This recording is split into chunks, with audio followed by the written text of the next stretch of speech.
The group known as the Handala Hack Team recently issued a boastful claim.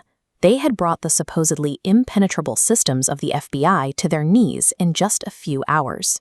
They identified their specific target as the newly appointed FBI director, Kash Patel.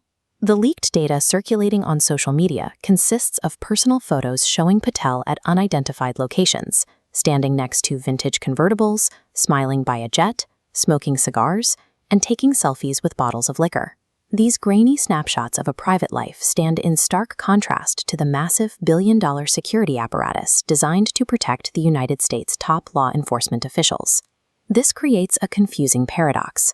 It's unclear how an Iranian-backed group could bypass elite national defenses just to humiliate a director with his own vacation photos. The FBI later clarified that no secure government networks were actually breached. Experts noted the emails appeared to be historical data, likely recycled from an old compromise of a private account, rather than a fresh hit on the agency. Despite the low technical severity of the hack, the response was aggressive. The agency offered a $10 million reward for information that could help identify the members of the Handala group.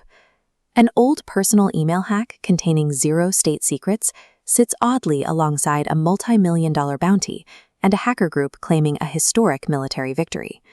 Fortified government mainframes utilize active monitoring and complex security architecture. Standard personal email providers lack these institutional protections, making them significantly easier to infiltrate. Hackers actively hunt for these unguarded digital footprints when targeting high-profile individuals, looking for paths that circumvent official security. State-backed groups exploit these unclassified endpoints because they offer the prestige of a high-profile target with almost no technical resistance. The email hack didn't happen in a vacuum.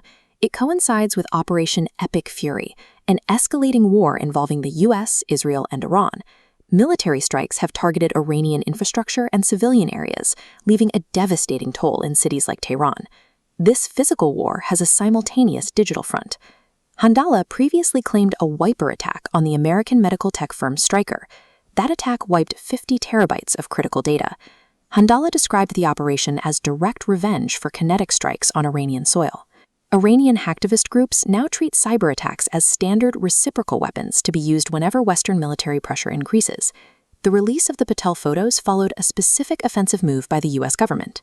On March 19th, the Justice Department seized several domain names used by Handala. The DOJ accused Handala of using those sites to spread propaganda for Iran's Ministry of Intelligence and Security. Handala responded immediately, registering a completely new domain that very same day to host the weaponized Patel emails. The group explicitly stated the leak was retaliation for the domain seizures and the $10 million FBI reward. The leak was a calculated, rapid-response counteroffensive designed to defy U.S. authority as it was being applied. This operation is a cyber psyop, a psychological maneuver designed to manipulate public perception rather than extract classified intelligence. For a group interested in propaganda, photos of an FBI director smoking or drinking are more valuable than encrypted state secrets. They provide visceral, easily shareable content for social media. This strategy humiliates U.S. leadership, while simultaneously projecting an image of unstoppable reach to domestic supporters inside Iran. Handala's victory was theatrical. They used low-level personal data to manufacture the impression of a significant national security failure. Billions of dollars spent protecting mainframes can be undercut by the exploitation of a single private email account.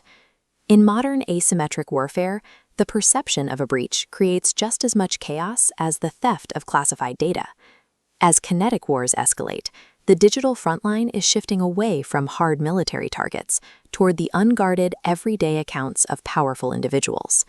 These simple hacks, exploiting everyday human vulnerabilities, now shatter public confidence far more effectively than any complex state-sponsored code breaking ever could.